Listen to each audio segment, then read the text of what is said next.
Hi everyone, and welcome to Apprentice-ish, where we talk all about apprentices, apprenticeships, kind of. So in today's video, obviously we're coming up to January or whatever. All right, first of all, congratulations to everyone who has made it this far in the year, because not everybody made it. But I wanted to release this video close to January because I know that there are some apprenticeships that begin in January, or some courses in general that start in January. I wanted to release this video in December to kind of like aid people when they begin their apprenticeship in the new year. As you can tell by the title, I will be giving 5 tips, or maybe it's not in the title, I don't really know. But I will be giving you 5 tips on, or just things that I wish I knew when I started my apprenticeship. And the first one is, you know what you're doing to some extent. I think especially when you're going into a new space, a new workplace with new people and doing new things, you kind of feel like well, for some people, inadequacy kicks in, imposter syndrome kicks in, you know, that little niggly voice in the back of your head starts to say too much, too quick, and sometimes it seems too true. Why am I being attacked on day one? What are we doing here? One of the things that really, for me personally, that I had the privilege of experiencing was that I had worked and studied at the same time before starting my apprenticeship. I also worked in like an office environment before. I still acted like there was something, I don't want to say even I, but I also acted as if, you know, this apprenticeship was something new and different and I have no idea how to navigate. Yes, you have some idea on how to manage the office environment. You have, even if you haven't had the experience that I did, you've worked in teams before, you can understand that people have very different personalities, and even technical things, like even though there may be a new system or plural systems that you might have to get to learn, you have used Excel spreadsheets before.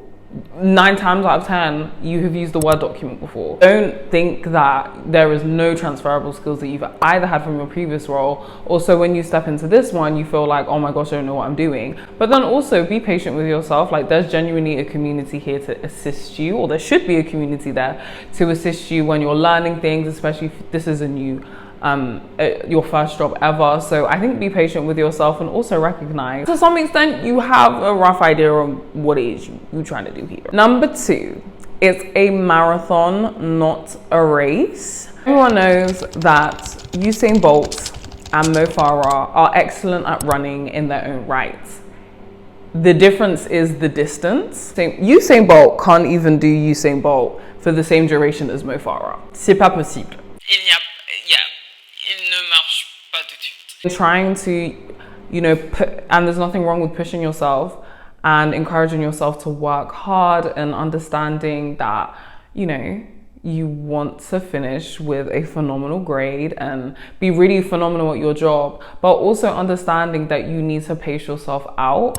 You will not be able to work, you know, every single, like, the same way that you would work in a really intense period is not the same way that you'll be able to work throughout your duration of the apprenticeship. So don't like try and rush to get all your essays done, try and like compete with anyone. Like, you are here to further and develop your skill set for yourself, for the benefit, of course, for your own benefit, but also the company and your own like academic knowledge and your ability to function as a phenomenal employee. So I think just being able to understand that there will be a huge, depending on how long your apprenticeship is, even if it's 4 years, it's still a long period of time for you to burn yourself out very quickly. And the issue with that is, once you burn out, sometimes it takes longer to like get back to normal than if you just didn't burn out in the first place. With everything you're doing in the apprenticeship, don't rush.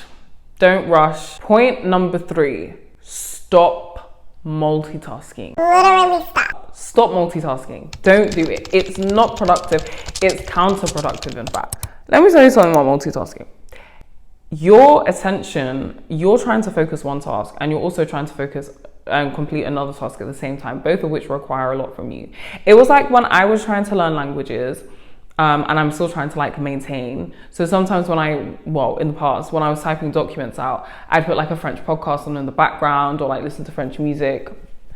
That requires too much brain power, I'm telling you. Trying to learn another language whilst you're typing out a legal document both require quite a bit of focus. The overall quality of the work you'll be producing is much less. So trying to do too much all at once is less effective than just doing one thing at a time. Look, that could involve you using more than one sense. So for example, some people go to the gym and listen to a podcast at the same time. Very doable compared to trying to write an essay whilst trying to listen to the lecture, whilst trying to get through the reading. Like, it's just take your time. Even when you first step into the workplace, trying to learn too many things at the same time can be very counterproductive, and you genuinely just might forget. I even was doing too much outside of work at one point. I was trying to learn this thing and do this thing. That actually impacted my ability to focus on my studies because I was stressed and didn't know how to manage things properly because I was trying to do too much. So yeah, I think what I would say is stop multitasking. It's okay. Number 4, read as much as you can about the topic that you're studying in something that you're interested in. So for example, I would take some time during the week to read about the case law that surrounds the areas of work that I'm in. So I think I probably still have some clips, but just different things that I've seen and read that have been shared with me, continuously taking up the initiative to learn and develop your skills is super important, not only to make sure you keep up to date, commercial awareness, but then just generally understanding the developments in your industry. And you're obviously doing this apprenticeship because you're interested in it. It could be 30 minutes a week, it could be 20 minutes a week, just to read up on something that interests you to develop your own knowledge later. To develop your own knowledge in the area. It might even help you with one of your essays or 2 of your essays. You might read something online, oh, I can include that, which obviously shows that you are taking your own initiative and you're studying quite seriously. Okay, I feel like this video has been quite quick. I don't know why I got up to check the time. The 5th one is that life goes on no matter what. And I think this is something that I've had to continuously remind myself since starting the apprenticeship, is that the apprenticeship will not pause or stop because personal things are happening, or lots of work stuff is happening, or because lots of uni stuff is happening. You just kind of learn how to manage everything far better. Obviously, as time goes on, you'll figure out what working patterns work for you, and what different situations you don't want to be around, or what boundaries you need to implement, or what different people you need around you at different times, and who you can have around you to encourage different things and people around you that you can use to encourage yourself to keep going and to not ever give up. Listen, I think as you go through the apprenticeship, there will be peaks and troughs.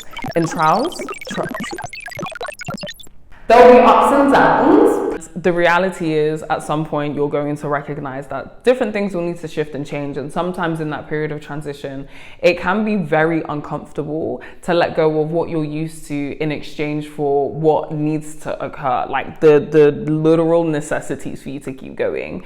And in that place of exchange, it can be difficult, uncomfortable, but the best thing that can come out of that is a better you, someone who knows how to manage different things in a more efficient way, or doesn't need to even do some things, or can delegate things away, or in future doesn't even need to worry or think about certain things. So I would just say, don't put too much pressure on yourself, which is what I do to myself all the time. But especially understanding that this is a whole journey. The apprenticeship is one thing that has taught me it is never about the destination, and it's everything to do with who you're becoming during your apprenticeship. I'm saying many words right now, but I hope you guys have gleaned something from this video. Congratulations on getting your apprenticeship. Thank you so much for watching all the way onto the end, and I'm excited for your experiences in January. But for now, I'm sending you all my love, and I will see you in the next video. À plus tard.